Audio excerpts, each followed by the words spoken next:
saying, if this course merely calls you to sanity by calling you to let go of illusion in favor of the truth, and asks, does it not make sense that the only error possible is that of not being who you are? Well, there's a brilliant method to the madness that A Course of Love would seem to be. And I believe that it's explained in two very short quotes, both of them very close to saying the same thing. In the Course we hear, the self you have taken out of the learning loop is the self of love. And in the dialogues, the ego took the true self and true learner out of the learning loop. Will you repeat that? I'm sorry. The ego took the true self and true learner out of the learning loop. I always think of the learning loop as the giving and receiving. That's kind of the way I see our hearts work. You know, there's always that flow. Yeah. And so, Jesus goes on to say, my dear brothers and sisters, what you truly are cannot be improved upon. But because you are in a state of unremembering, you must relearn who you are. You can only relearn who you are by being who you are.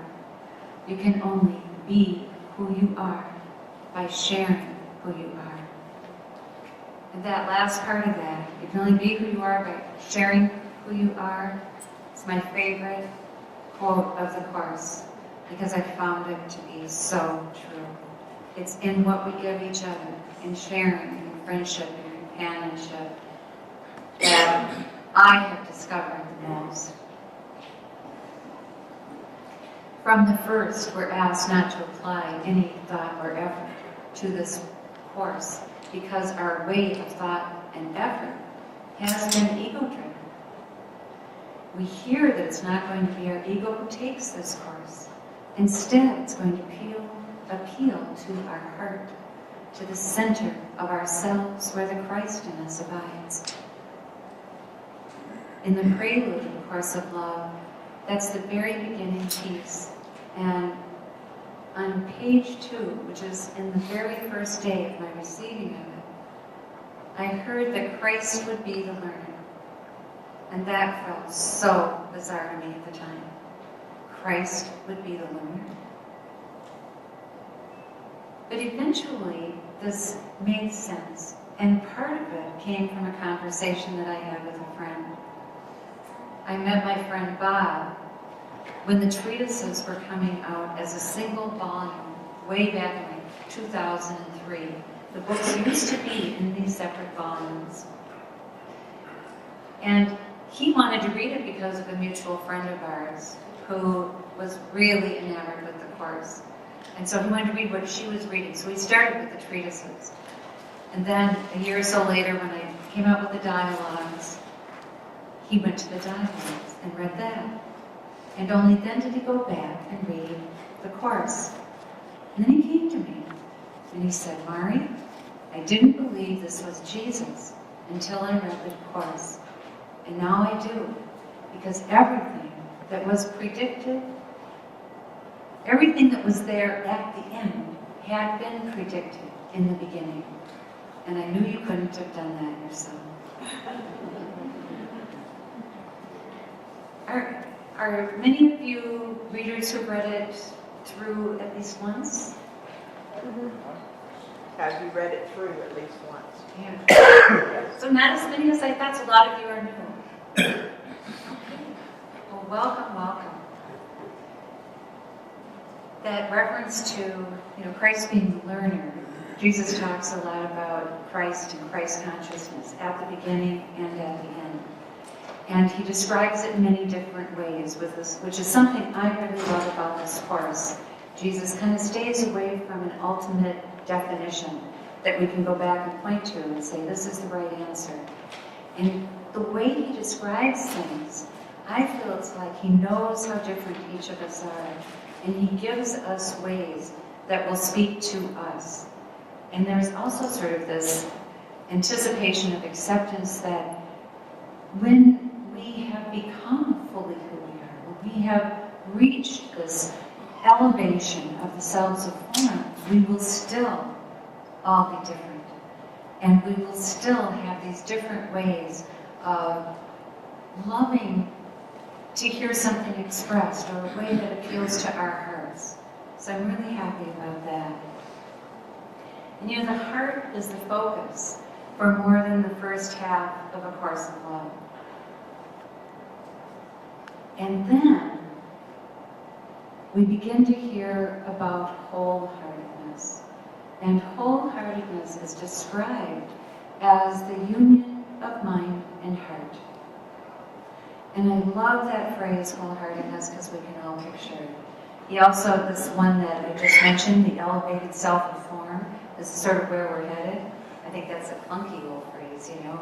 And I think it probably only got stated that way so we wouldn't be tempted to leave form out because we've left our bodies out so much.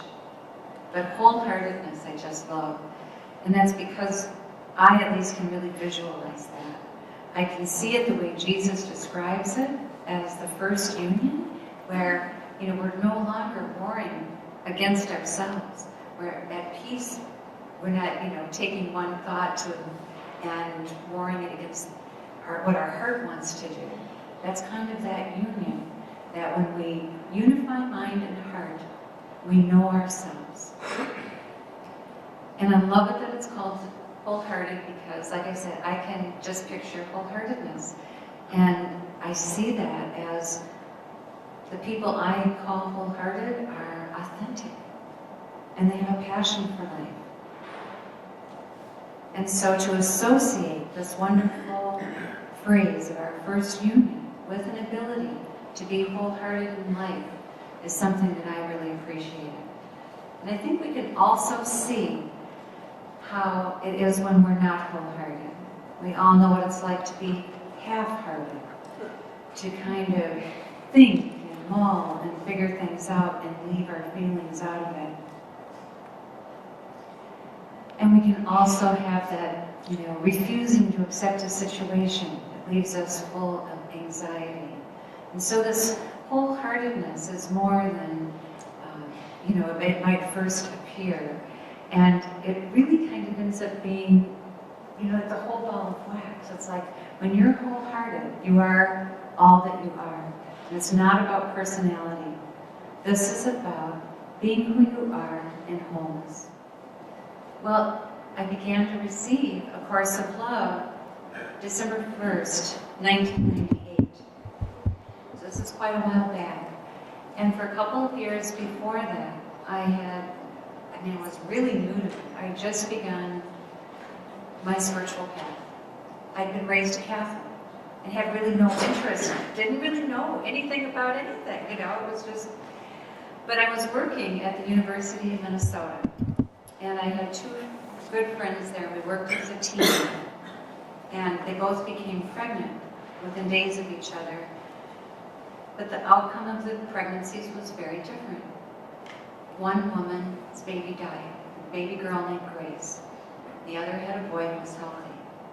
But it was that relationship that developed between the three of us as we comforted our friend in grief.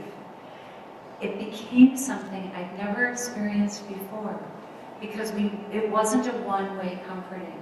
It wasn't two women who didn't have anything to grieve comforting the other one. It was like a sharing. It became the sharing of grief. We all began to be very vulnerable and open up about the griefs that we had and the troubles of our lives. It was like our masks came down. And so this happened just before all of this that I'm talking about with my friends. And it began the spiritual experience because we began to have experiences. I mean, it was just a total surprise, I think, to all of us. But in sharing the way we did and to trying to answer some of those questions you ask when a baby has died, we began to do reading, and then we began to have dreams, and we began to share some experiences that told us that there was more going on than what we could share in our bodies. I was still at that job when I had the dream that I feel was the beginning of my call to A Course in Love. And that dream told me you can no longer sell your mind for money. Your mind belongs to God. So I was working at the U, July 1997, and I loved my job. I loved these women I worked with, and I felt this power of this dream, and that it might be a prophetic dream, but I kind of tried to ignore it. And then I got to this place of being unable to keep my mind on my work. It was just like I couldn't do it anymore. And so I did leave my job. And then it was sort of that waiting for the call. And this incredible longing and desire that arose in me because I felt that I'd been called, but what had I been called to? I'd left my job. Where was this work for God? And I did all these, people laugh at me now when I tell it because I went to church. I'm a Catholic, and I started going to the early morning mass, and I even made meetings with the two priests at my church. It was like, well, what's this work for God? So I think what you can remember, what you can forget after you hear about a person being called is that when they're first called, not very many of us have a clue what we're called to, So it took 8 months. It was 8 months of this wondering what it was, longing to hear the answer about what it was. I felt like Jesus was really bringing me to this peak of my longing and desire so that I was totally willing. And then on November 25th, which was my friend Mary's birthday, Mary's great mother, she came over for coffee. And she said, Mari, I had a dream. She had a dream in which she saw a new Course in Miracles.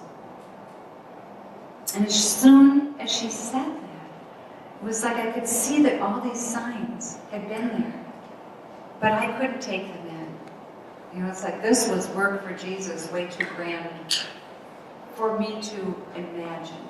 But once it came out, once it was said, it was like, yeah, that's what it is. And I loved Course in Miracles. I didn't ever take any classes or anything, but when I discovered it, I just fell into that voice, and I fell into that rhythm, and I knew Jesus was talking the truth, particularly about me.